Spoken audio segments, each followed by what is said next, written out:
우리의 이슈가 뉴스를 바꿉니다. 세상을 깨우는 황보선의 출발 새 아침.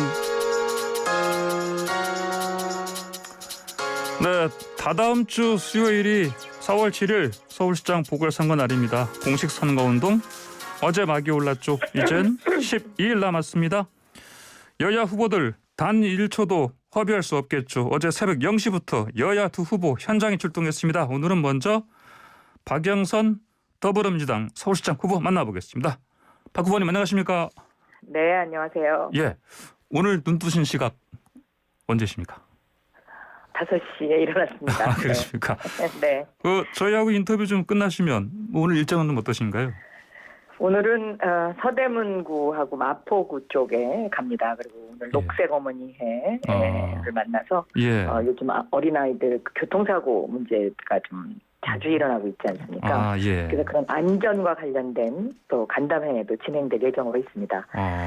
네. 예. 오늘 뭐 이틀째 이제 공식선거 또 유세도 하시고 네. 오늘도 뭐 일정이 그러면 한 뭐 자정 다 돼야 끝나시겠습니다? 대전까지는 안 가지만 뭐 늦게까지 예. 네, 일정이 있습니다. 네. 예. 이게 선거운동 또 체력쟁이도 한대요. 어떻게 관리하십니까? 사실 뭐 지금은 예. 체력 관리할 시간은 없죠. 근데 예. 하루에 어저께도 13,000보를 걸었더라고요. 13,000보요? 네네. 예. 어허. 그러니까 그 걷는 것만으로도 예. 아마 충분한 운동은 되지 않을까 이렇게 생각하고 있습니다. 예, 알겠습니다. 전 저 방송 봤더니 막 소리 많이 지르시던데 목소리 관리도 좀 중요하시고요. 벌써 3시인 거 네. 아닙니까? 예. 예. 어제 새벽 0시 일정 시작하셨습니다. 보니까. 네네. 그 홍대 근처 편의점에 가신 거죠? 그렇습니다. 알바 체험하신 것 같은데요. 얼마나 하셨어요, 거기서요? 어제? 네, 어저께 그 새벽에 같이 예. 일하던 그 알바생을 생각하면 좀 마음이 짠합니다. 왜냐하면 네. 예. 지금 공무원 시험 준비를 하고 있다고 하는데 예. 밤 12시부터 시작해서 아침 8시까지 일을 하고 예.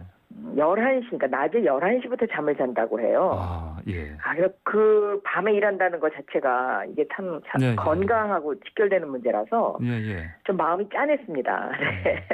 그러니까 예전에 기자 시절 네네. 때도 뭐 야근 많이 해보셨을 테니까 처리하는 네. 게 얼마나 힘든지 아실 거고요, 그렇죠? 예. 그리고 이제 그 청년이 예. 이제 그 자기의 꿈을 이루기 위해서 그렇게 알바를 하면서 하는데 예. 주거 문제를 가장 그 힘든 것으로 생각하고 있더라고요. 주거 문제요? 그래서 예. 네, 그래서 20대 청년들을 위해서 서울시에서 20만 원씩 지원해주는 제도가 있긴 합니다만은 예. 이 제도를 아는 청년들이 그렇게 많지가 않고요. 왜냐하면 일단 숫자가 적기 때문에. 네네. 그래서 제가 서울시장이 되면은 청년들의 주거 문제 해결을 위해서 월세 20만 원을 지원하는 정책을 크게 확대하려고 합니다.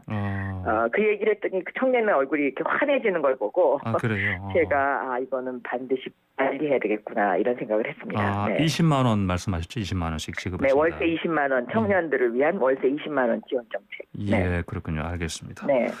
자, 그리고 어제 이제 이 일정 끝내시고 좀 하시죠.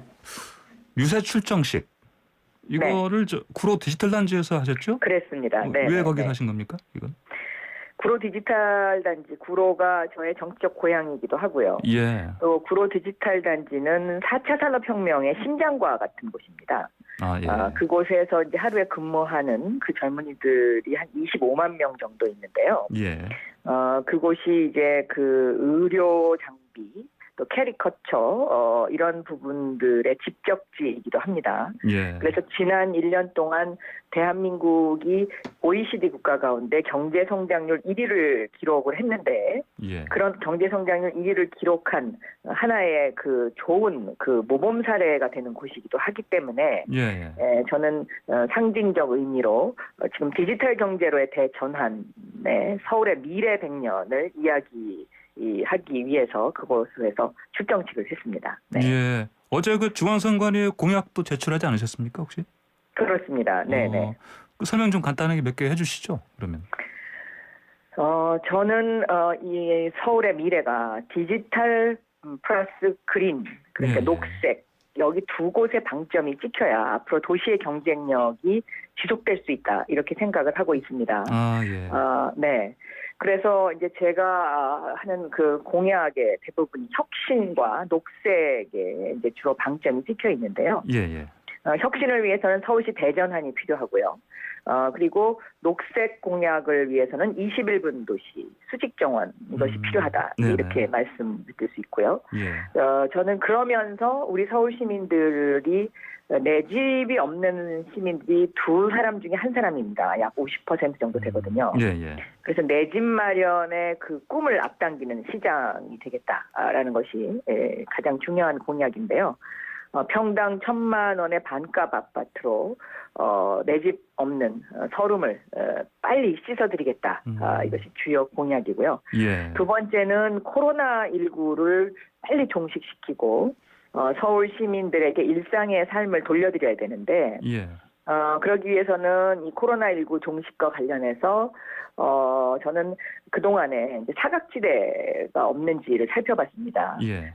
그랬더니 첫 번째는 이 저희 그 정부에서 새희망 자금, 버팀목 자금을 지급을 했지만 네. 아직도 관광업계라든가 전시업계라든가 사각지대가 많이 있고 소상공인들이 너무 힘들어하십니다. 예. 그래서 즉시 그 5천만 원 무이자 대출을 화끈 대출을 통해서 소상공인의 이러한 누적된 피로감을 좀 씻어드릴 필요가 있다라고 생각하고요. 예, 예. 또 코로나19 종식을 빨리 하기 위해서 선생님들을 만났더니 보건교사들이라도 좀 백신 접종을 빨리 했으면 좋겠다 이렇게 건의가 있어서 예, 예. 이것을 질병청에 건의를 해서 그것은 관철을 시켰고요. 아, 네. 어제는 예. 고3 수험생들에 대한 어머님들의 그 부모님들의 걱정이 많으신 것 같아서 네네. 고3 수험생들을 백신 접종을 좀 앞당기자. 그래서 여름방학 기간 동안에 고3 수험생들한테 백신 접종을 마치게 되면 예. 부모님들이 좀 덜 걱정하시지 않을까 하는 서울 선언 첫 번째를 어제 발표를 했습니다. 예. 네. 그리고 또 청년들을 위해서 예. 요즘 이제 청년들이 일자리라든가 또 뭐 코로나 졸업생이라는 말이 나올 정도로 그 자신들의 미래에 대해서 굉장히 불투명해가지고 불안해하지 않습니까? 예.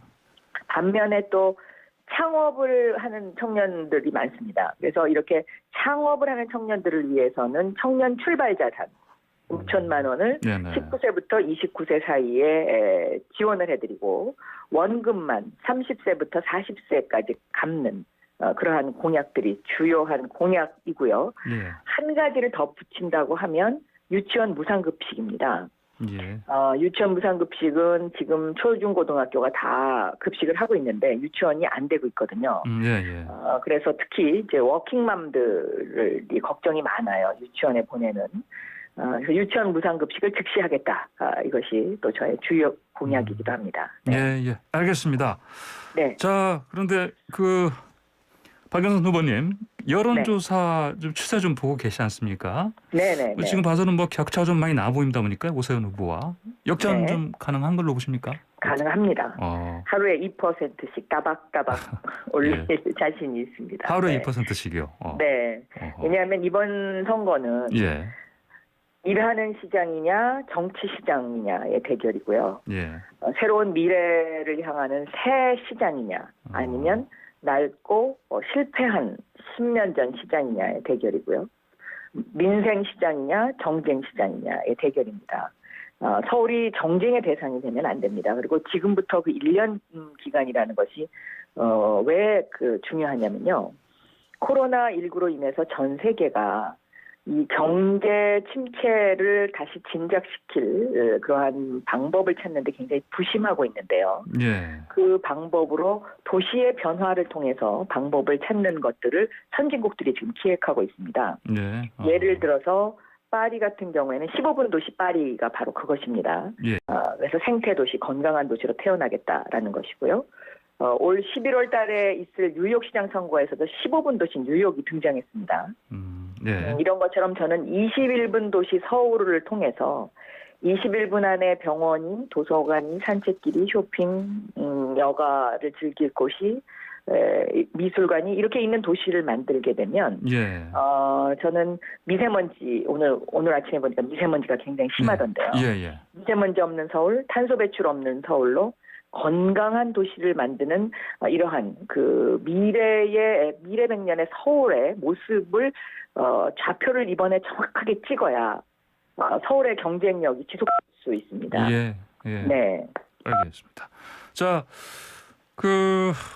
지금 오서방이라고요. 그러니까 그 50대 서남권 방향 유권자들 네. 이 사람들 그 서울시장 선거 당락을 판가름할 뭐 부동층이다 이렇게 그 저희 여론조사 그 분석하시는 분이 얘기하시던데 혹시 이쪽 50대 서울 서남권 유권자들 뭐 공략할 전략 따로 있으십니까? 50대가 이제 주로 자영업을 하시는 분들이 많습니다. 아, 예. 그래서 자영업을 하시는 분들을 가장 잘 이해하는 후보가 박영선입니다. 네. 제가 중소벤처기업부 장관 하면서 이 50대를 보니까 50대에 또 제2의 창업을 하시는 분들이 굉장히 많고요. 예. 40대에 창업해서 50대에 성공하시는 분들도 상당히 많이 있습니다. 또 자영업을 하시면서 여러 가지 어려움을 겪으시는 분들이 많이 있는데 저는 이런 분들을 위해서 서울시가 제2의 인생을 만드는 그런 어떤 창업을 할 때는 예. 같이 그런 지원책을 아주 강하게 그렇게 필 생각으로 있고요. 예. 이런 그 50대의 고민 중에 뭐 집값 문제도 상당히 지금 많이 있으신 것 같은데요. 오늘 서울선언 2 어저께는 첫 번째를 했고요. 예. 오늘 서울선언 2를 이따 11시 반에 집중 뉴스에서 제가 밝힐 예정으로 있습니다. 그렇습니까? 네. 예, 알겠습니다. 네, 부동산과 관련된 부동산 것입니다. 관련해서요. 네. 예, 알겠습니다. 그리고 그 20, 30대 쪽에서 좀 상대방 후보에 밀린다. 뭐 이런 얘기 나오는데 뭐 이쪽에 대한 또 뭐 어떤 전략 어떠십니까? 20, 30대를 위해서는 저는 반값 아파트 정책이 굉장히 유효하다라고 보고 있고요. 아, 예. 이 반값 평당 1,000만 원의 반값 아파트를 하게 되면 예. 20평 정도면 2억, 30평이면 3억이지 않습니까? 예. 그런데 이 2억이나 3억도 20, 30대의 경우에는 부담이 되는 경우가 많이 있죠. 자기가 집을 사기 위해서는. 예, 그러겠죠. 그래서 예. 이런 20, 30대를 위해서는 토지 임대부 방식 플러스 지분 적립형으로 해서 예. 집값의 10%만 먼저 내고 집을 사는 것입니다. 예. 그리고 해마다 조금씩 자기의 목돈이 마련되는 만큼 자기 집을 마련하는 그 정책이 20, 30대를 위한 저의 정책 중에 하나입니다. 네. 예, 알겠습니다. 네. 네. 박유선 후보님 이제 상대방 후보 얘기 좀 하겠습니다. 네. 박 후보께서 오세훈 후보들은 뭐 이명박 시즌 2가 되는 거다. 경제 민주주의가 후퇴한다. 이런 얘기 하시던데 어떤 점 때문에 이렇게 말씀하시는 겁니까? 이건. 오세훈 후보는 예. 10년 전에 그 아이들의 무상급식 문제로 서울 시민으로부터 사실상 퇴출당한 서울시장이죠. 그 당시에 이제 아이들의 그 밥그릇을 차별을 하겠다고 해서 서울시장 직을 걸었다가 사퇴를 했는데요. 예. 저는 이러한 그 오 후보의 낡은 가치관 이것이 지금도 변함이 없더라고요. 예. 예를 들면 유치원 무상급식 공약에 대해서 오 후보가 반대를 지금 하고 있고요. 현재 진행되고 있는 무상급식도 뭐 어쩔 수 없이 진행하는 것이다라는 그런 낡은 가치관을 가지고 있고 또 광화문 광장 같은 경우에 그 당시에 서울 시민과의 충분한 공감 없이 그 오래된 은행나무를 싹둑싹둑 다 잘라버리고 지금의 광장을 만들었는데 이 광장이 그때부터 지금까지 계속해서 그 혼란을 초래하고 있고 지금도 또 뭔가를 고쳐야 되는 네. 상황이지 않습니까? 네네. 세빛 둥둥섬 역시 그렇습니다. 그래서 저는 이것은 그 정말 그 낡은 사고에 의한 실패한 시장이다라고 말씀을 드리고요. 예. 또 TBS 방송 지원 중단 문제도요. 저는 이것은 서울시장이 할 수 있는 일이 아니거든요. 아, TBS요. 네. 그러니까 어떤 하나의 그 언론을 이런 식으로 탄압하는 발언을 하는 것 자체가 굉장히 과거지향적인 그런 생각이죠. 서울시장이 할 수 있는 것이 아니고 서울시에서 조례를 고쳐야 됩니다. 예. 또 어제는 그 상계동, 목동 일주일 만에 안전진단을 착수하겠다. 뭐 이런 이제 발언을 한 것을 제가 기사에서 봤는데요. 예. 실질적으로 이제 예를 들면 목동 같은 경우에는 이 안전진단이 거의 지금 6차 같은 경우에는 거의 다 끝났습니다. 예. 그리고 이 안전진단과 관련된 것도 서울시에서 하는 것이 아니고 국토부가 하는 것이거든요. 예. 그러니까 과연 이 서울시장을 해본 경험이 있다고 하는데 네, 경험이 있다는 분이 서울시장이 할 일과 안 할 일을 지금 현재 구분을 잘 못하고 있는 이제 그런 상황입니다. 그래서 저는 굉장히 좀 그 서울시장을 정말로 제대로 하신 것인가 하는 그런 생각도 들 때가 참 많이 있습니다. 예. 또 하나는 그 이명박 시즌2, 이 이명박 대통령 하면 BBK의 거짓말 네. 13년 만에 밝혀진 사람이잖아요. 예. 그런데 이 BBK의 그 진실이 그 당시에 얼렁뚱땅 넘어갔습니다. 뭐 예를 들어서 BBK의 핵심 펀드였던 마프 펀드 아세요? 그러면 마포 해장국이요? 이렇게 하고 넘어갔거든요. 예. 근데 지금 이 내곡동 문제가 그렇습니다. 내곡동 문제는 몰랐다고 하는데 이 몰랐다는 세 가지의 거짓말이 다 거짓말로 드러난 상황입니다. 예를 들면 위치를 몰랐다, 또 국장 전결이다, 노무현 대통령 시절에 한 것이다. 이거 세 가지가 다 아닙니다. 근데 특히 국장 전결 문제는 제가 장관을 해봐서 그 상황을 아는데 예. 대부분 정부에서 정책하는 정책이 국회에서 예산이 이미 통과되고 또 법은 국회에서 만드는 것이기 때문에 국장정결로 끝납니다. 장관이나 시장은 인사 문제를 결재를 하는데요. 예. 이 그린벨트와 관련된 부분은 시행령에 보면 반드시 시장을 경유하도록 되어 있습니다. 예. 그런데 이거를 몰랐다고 하는 것은 거짓말이고요. 예. 그린벨트와 같은 이 중요한 문제는 청와대까지 보고가 됩니다. 예. 그래서 이 부분에 관해서는 분명한 오세훈 후보의 입장 표명이 있어야 되지 않을까 저는 그렇게 생각을 하고 있습니다. 예, 박영선 후보님 말씀을 좀 더 듣고 싶은데 또 저 시간 제한이 있어서요.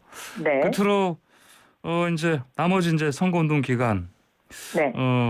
유권자들한테 어떤 각오로 임하시겠다 말씀해 주십시오. 네, 이번 선거는 100년 전에 마차에서 자동차로 변환하던 시대만큼이나 큰 대변화를 예고하는 매우 중요한 시기의 전환 시기입니다. 그래서 서울시 대전환을 어떤 방법으로 우리가 해야 될지에 대한 미래의 좌표를 찍는 선거이고요. 서울이 지난 1년 동안 코로나라는 어려운 상황 속에서도 글로벌 혁신도시 1위를 기록을 했는데요. 이러한 서울의 저력과 자부심을 이어가야 하고 또 코로나19를 종식시키고 빨리 그 일상으로의 회복, 그래서 집단 면역을 빨리 가져와야 되는 그런 시장의 임무가 매우 중요합니다. 그래서 안정적인 시정 운영, 이것이 중요하고 서울이 정쟁의 대상이 되면 우리는 퇴보할 수밖에 없다. 그리고 도시의 경쟁력이 무너질 수밖에 없다. 도시의 경쟁력이 무너지면 대한민국의 경쟁력이 무너집니다. 그래서 이번에는 정말 일 잘하는 후보 박영선을 꼭 뽑아주십사 간곡히 말씀드립니다. 네, 알겠습니다. 오늘 말씀 여기까지 듣겠습니다. 감사합니다. 네, 감사합니다. 네, 지금까지 박영선 더불어민주당 서울시장 후보였습니다.